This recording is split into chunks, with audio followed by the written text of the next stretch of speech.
While the world waited, while Saddam stalled, more damage was being done to the fragile economies of the Third World, the emerging democracies of Eastern Europe, to the entire world, including to our own economy. The United States, together with the United Nations, exhausted every means at our disposal to bring this crisis to a peaceful end. However, Saddam clearly felt that by stalling and threatening and defying the United Nations, he could weaken the forces arrayed against him. While the world waited, Saddam Hussein met every overture of peace with open contempt. While the world prayed for peace, Saddam prepared for war.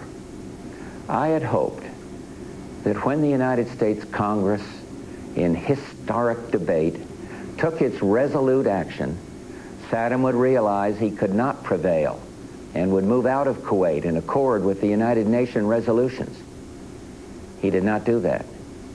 Instead, he remained intransigent, certain that time was on his side.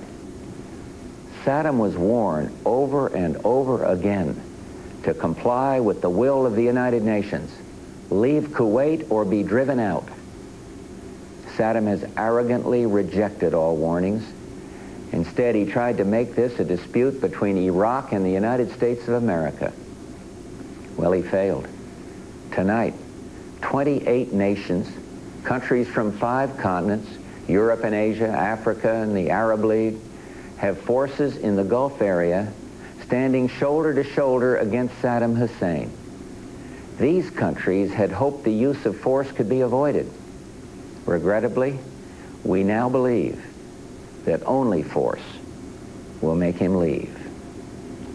Prior to ordering our forces into battle, I instructed our military commanders to take every necessary step to prevail as quickly as possible and with the greatest degree of protection possible for American and Allied servicemen and women. I've told the American people before that this will not be another Vietnam. And I repeat this here tonight. Our troops will have the best possible support in the entire world, and they will not be asked to fight with one hand tied behind their back. I'm hopeful that this fighting will not go on for long, and that casualties will be held to an absolute minimum. This is an historic moment. We have in this past year made great progress in ending the long era of conflict and Cold War. We have before us the opportunity to forge for ourselves and for future generations a new world order, a world where the rule of law, not the law of the jungle, governs the conduct of nations.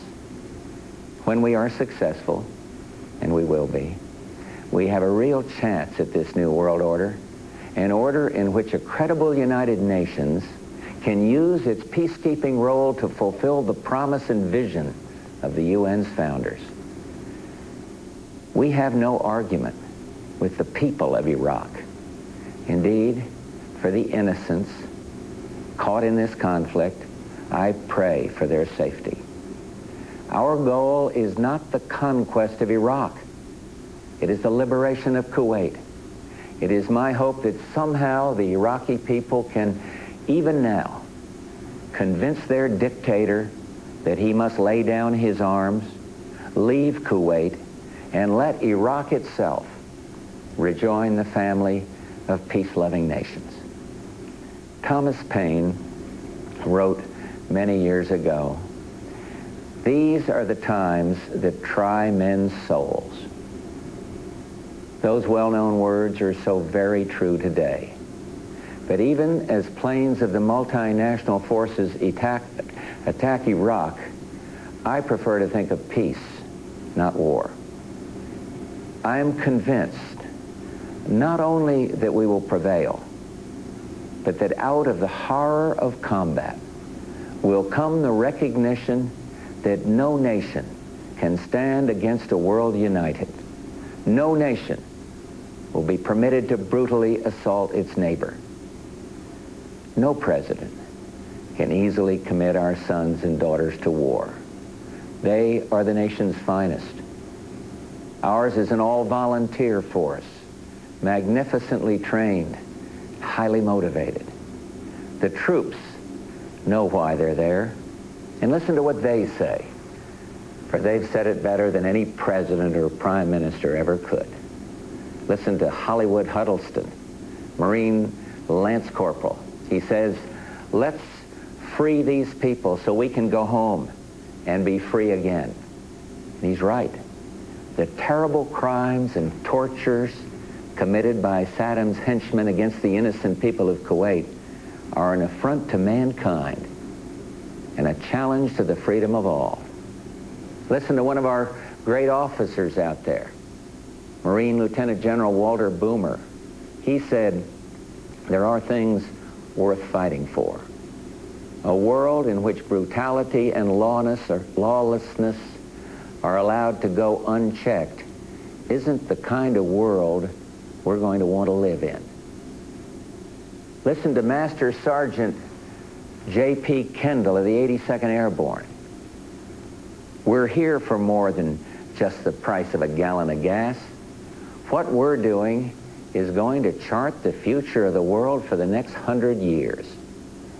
It's better to deal with this guy now than 5 years from now.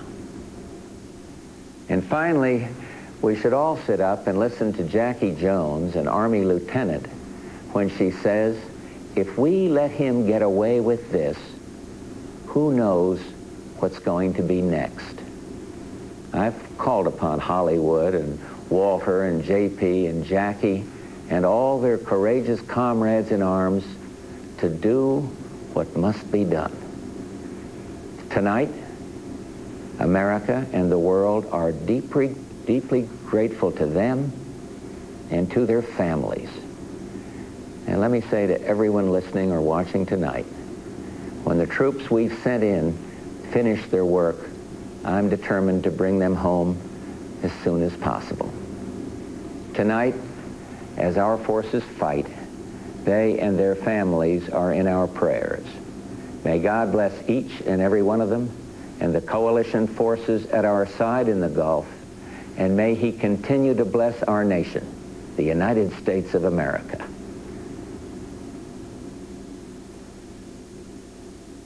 President George Bush speaking directly to the nation from the Oval Office tonight about Operation Desert Shield, now converted to Operation Desert Storm, as he described it. First of all, the military details as he shared them with us. The ground forces have not yet been engaged, but there is no indication that they won't be.